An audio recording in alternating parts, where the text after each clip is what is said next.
High বন্ধু, তোমরা সবাই কেমন আছো? আশা করি সবাই ভালো আছো। তো আজকে যেহেতু শ্রাবণ মাসের প্রথম সোমবার, তাই কিন্তু আমি চলে এসেছি। তো তোমরা তো দেখে বুঝতেই পারছো অনেকে যে জায়গাটা কোন জায়গা। এটা হচ্ছে চালদার থেকে কিছু দূরে, মানে এটা বড়গ্রাম বাগানের শিব মন্দির। আর এখানে দেখো, এখানে এরকম কিন্তু গাছের ভেতর দিয়ে কিন্তু মন্দিরে ঢোকার রাস্তা। আর এটাতে কিন্তু আমি শুনেছি যে যতই সরু হোক বা মোটা হোক, সবাই কিন্তু ভেতরে যেতে পারে। আর মন্দিরে ঢোকার জন্য কিন্তু বন্ধুরা আলাদা কোনো দরজা নেই, এটার মধ্যে দিয়ে কিন্তু সবাইকে যেতে হয়। আর দেখো, এটা একটা বট গাছ, আর বট গাছের মাঝ বরাবর কিন্তু যাওয়ার রাস্তা।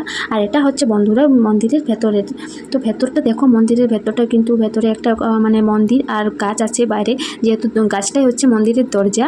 তো চলো পুজোটা আমি সেরে নিই, তারপরে কিন্তু পুরো মন্দিরটা আমি দেখাচ্ছি। বন্ধুরা, তোমরা কে কে শ্রাবণ মাসে জল ঢালতে চাও অবশ্যই কিন্তু কমেন্টে জানিও। আর আমি কিন্তু প্রতি মাসে মানে একটা করে সোমবার করি। তো যাই হোক, এখানে কিন্তু আপাতত যেহেতু শ্রাবণ মাস, তাই কিন্তু এখানেই চলে এসেছি। তো তোমরা একবার এখানে এসো, এখানে এলে কিন্তু খুবই ভালো লাগবে। আর এখানে পুরোহিত কিন্তু খুব সুন্দরভাবে পুজো করিয়ে দেন। আর দেখো, এরকম ফাইনালি কিন্তু আমি পুজো সেরে নিলাম। এরপরে কিন্তু দেখো পুরো মন্দিরটা দেখাচ্ছি। তো এরকম মন্দিরের ভেতর দিকটা আছে। তো বন্ধুরা, এই মন্দির কিন্তু চালদা টাউন থেকে খুবই কাছে, আর সব সময় কিন্তু টোটো পেয়ে যাবে। আর এটা হচ্ছে মন্দিরটা রাঁচি রোডের ধারেই। তো দেখো, এখানে এসে তো আমার খুবই ভালো লেগেছে। তোমরাও একবার এসো, তোমাদেরও কিন্তু এখানে পুজো দিতে খুবই ভালো লাগবে।